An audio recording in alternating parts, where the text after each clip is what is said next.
Welcome to Commas. Commas is all things tech. You see culture and technology coming together. Life hacks. The practicality right now and the inefficiency of the internet of buying and selling stuff is extraordinary. Entrepreneurship advice. I think the first thing is you got to understand your business inside out. Love and tech. I've almost reduced dating to kind of this very momentary snap of a person. It's gonna be a fire show. I have yet to see something these days that's truly differentiated. New advice and new inspiration every show. This really is about the next generation of creators going faster, further than we did. And now, Sequoia Blodgett. Now let's start stacking them commas. Hey, what's up? It's your girl Sequoia live at the TechCrunch Disrupt Conference. I'm here with Mac, the VC. How are you? I'm doing well. It's a pleasure to be here with you, Sequoia. That is a very interesting name to have to be here at TechCrunch Disrupt. It's a weird name because everybody's like, oh, Sequoia Capital. And I'm like, no, I don't work for Sequoia. I'm sorry. I hate to disappoint you. Maybe one day. There'll be some black people over there. Yeah, I'm fine though. I don't need to be a Sequoia Capital.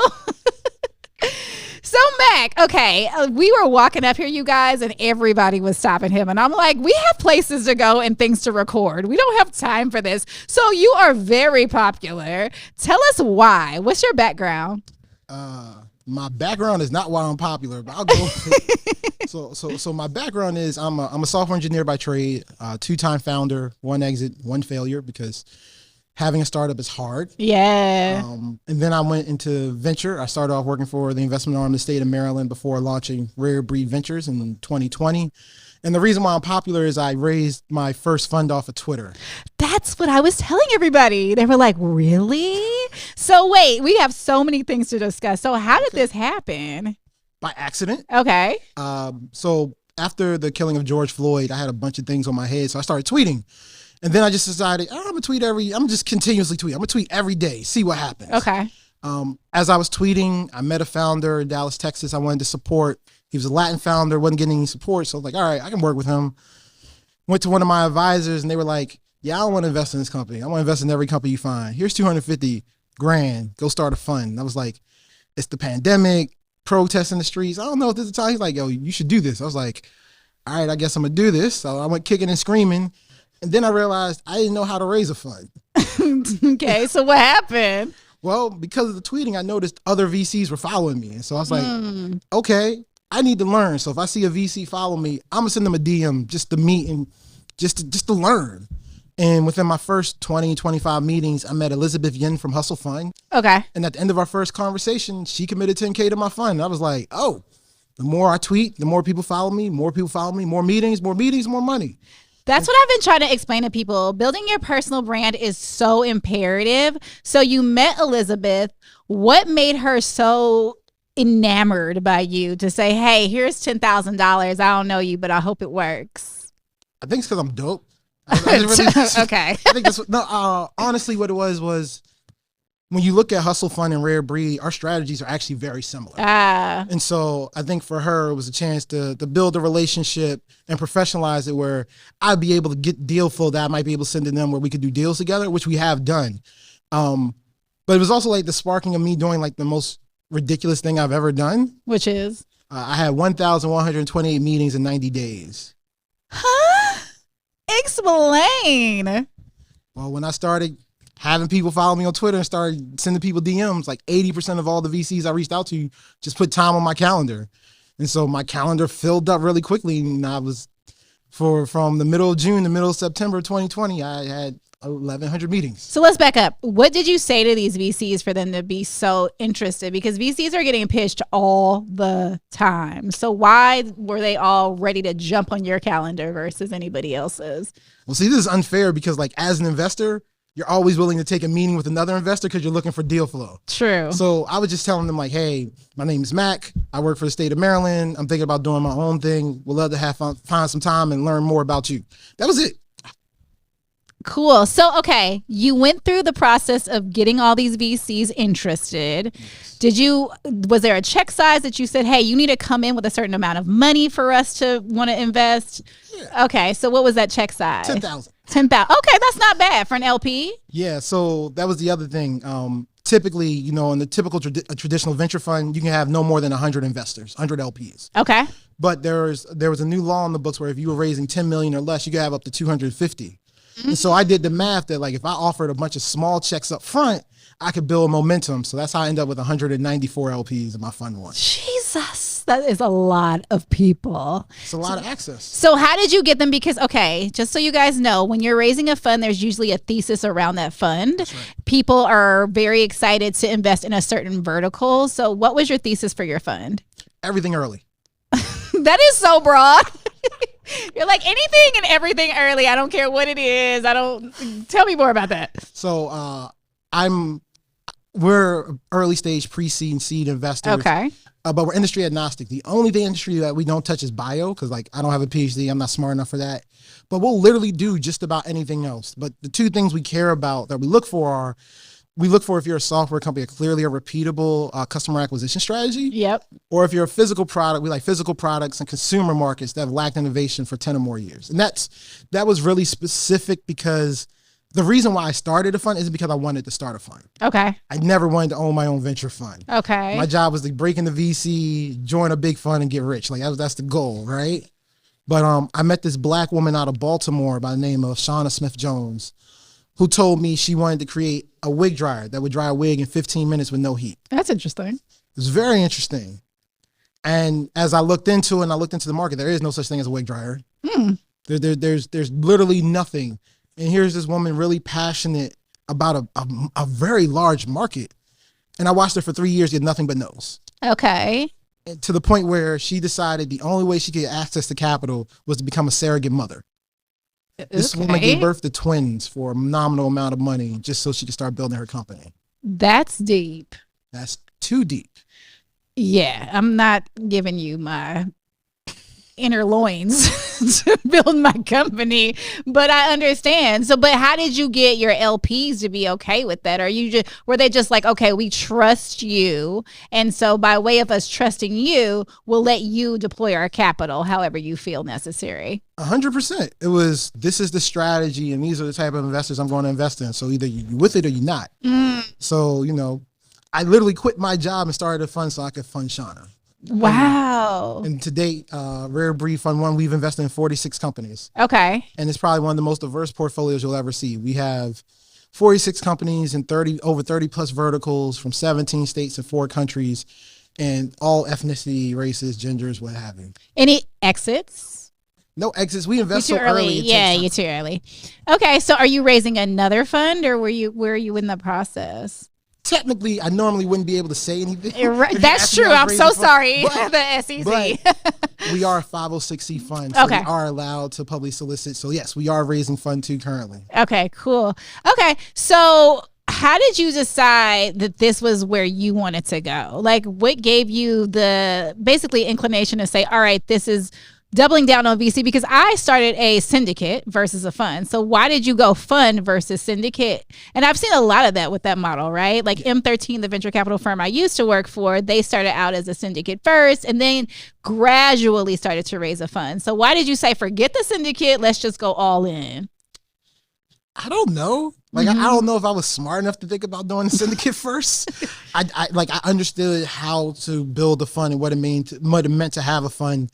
And really the reason why I started a fund is because I needed full autonomy. Okay. 'Cause if I was going to invest in founders like Shauna, I couldn't have anybody else saying anything. Like if I'm going to invest in a wig dryer, that's what we doing.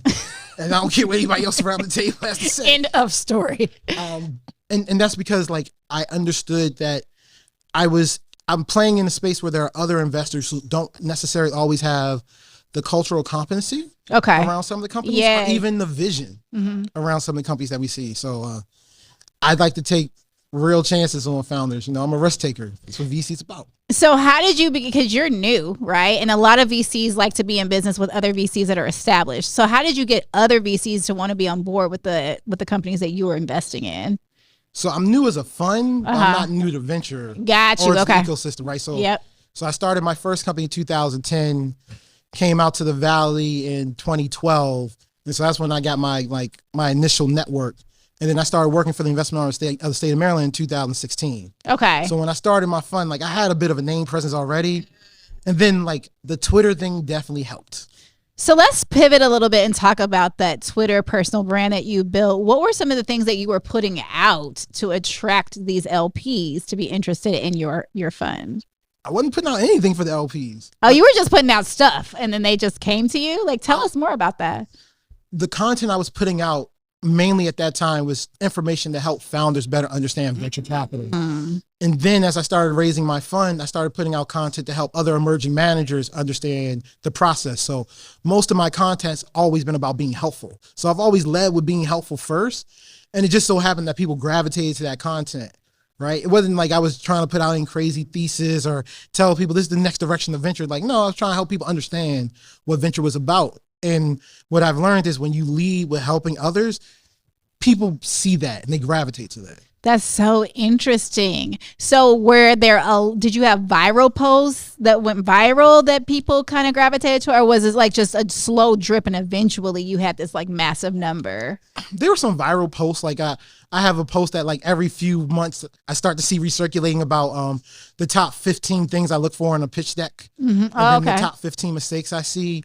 But like it's one of those things where like every now and then I'll do a long person like, oh, I'm gonna kill him with this one's gonna go viral and be like Don't do nothing. 8 people, and then it'd be like a throwaway like, yo, I just had my 5th meeting and I need to use the bathroom so bad, but I forgot to put a break in my day, and like that one will go viral. Be like, that was a throwaway. I wasn't even trying to do enough. So like you never know. It's just more about being consistent, like always consistently putting out content, and it'll start to build.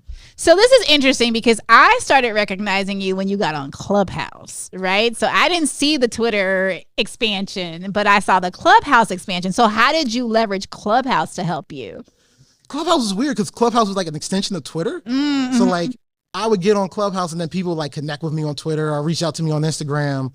But it's because I gotten popular on Twitter that people started inviting me to these Clubhouses, and like Baron Days be like, yo, get in this Clubhouse. It'd be like, all right, I'm in here. And then E40 start talking. I'm like, yo, what am I doing here? like this. Okay, cool. And then I have like Olympic sprinter reach out to me like, hey, I need a business coach. Can you talk to me? I'm like, sure. Like I'm not really a business coach, but I can help you. And Today so, like, I'm a business coach. Exactly. But like the Clubhouse was just it's more of like it became part of a content strategy. Right? Like that's all Twitter is, TikTok, Clubhouse, what are spaces? They're just content strategies that can feed into each other, right? So the Clubhouse thing was like, we were doing like a certain Clubhouse once a week, my Twitter things every day. And then like when I had long form stuff, I would do like a Medium post like once a quarter or something like that. Okay. And it all kind of fed into like this true content strategy of just building the brand. That's so interesting. So how much was the fund ultimately that you raised? $10 million. $10 million. So with all of those LPs, $10 million, do you feel like now it's easier to raise your second fund? No. Tell us the struggle. It's easier in the fact that more people know me and I have some name presence and I have more of a track record. It's not easier in the fact that it's 2023, the market's tanking. Yeah. It's tough for everybody. Yeah. Right. And it's still, I've only got fund 1 under my belt. I'm still an emerging manager. I'm going to be an emerging manager until I get past the fund 3. Yep. So until then, it is what it is. And then also like, again, like I invested in a wig dryer. I invested in a restaurant. I invested in a device that does braids, right? Like not everybody's going to understand. That's true, because you have like non-traditional investments. Tell us about that. So tech investments, obviously, if you're in Silicon Valley, you can basically drop an AI anything and people are like, what is it? So for you, having to explain that to people, how do you get them excited? I can evaluate a business with the best of them. Okay. That's not what's special about what I do. I'm a talent evaluator. I find the jockey, not the horse. I find amazing talent. Yeah. So like, I don't necessarily care what you're building. As long as it's in a market that can support $1 billion exit, that's all I need. After that, I want to know who you are and why this is important to you. And are you flexible in your way of thinking? Right? Because what I know is I invest in companies so early that within 3 years of my investment, the company's probably going to be something different. Right. Yeah, that's very true. I can't focus so much on the business, but I can focus a lot on the founder. Right? I'll give you an example. There's a company out of Memphis, Tennessee, Blank Beauty. They have a device that makes custom nail polish any color within 90 seconds, like a vending machine, right? One thing about this founder that I thought was special is when you look at the nail polish industry or the beauty shop industry, it's like 80% of them are owned by Vietnamese. Right? Well, here's the thing. When you go to purchase nail polish, you can buy it in bulk at a discount, but you need to have you need to be licensed. Well, to be licensed, you have to be an American citizen. Okay. So if you're not an American citizen, that means you're buying at cost. Ooh, yeah. That's number one. Number two is none of the nail polish brands have their websites translated in Vietnamese. And so he's like, yo, I'm getting a Vietnamese liaison to go talk to these shops, and I'm going to make a Vietnamese version of my website just to help them. Okay. And I'm like, that's a founder leading with some EQ. Right. You don't see that every day. It's Got like, it. All right, Charles, I see you. That's something different. I'm going to have to ride with that. I love that. Okay, so we are live at TechCrunch Disrupt. Yes. Why do you think founders or investors need to be here? This is where everybody is. Like, founders need to be here because investors are here. And investors need to be here because this is where founders are. I mean, look, when I was a founder, the first TechCrunch Disrupt I ever went to was in 2012. I was flat broke, had no money, but had a whole bunch of hustle, so I broke in. So I snuck in, and I got to hang out. You literally broke in. I literally broke in. I got featured on 2 podcasts and actually ended up getting investment. Wow, you are a hustler. You're like the media hustler. I love it. I love it. It was like the land of milk and honey. This is where everything happens. This is where it's all at. And like when you're here today, you see it. All my venture friends are here. Yeah. There's all these amazing startups. And it's not just AI. You got people talking about satellite communication, all in the startup battlefield. Like, this is where you want to be. Yeah. And also, like, I know as a founder, it's tough, right? It's expensive, it's hard, but you need to create space for serendipity.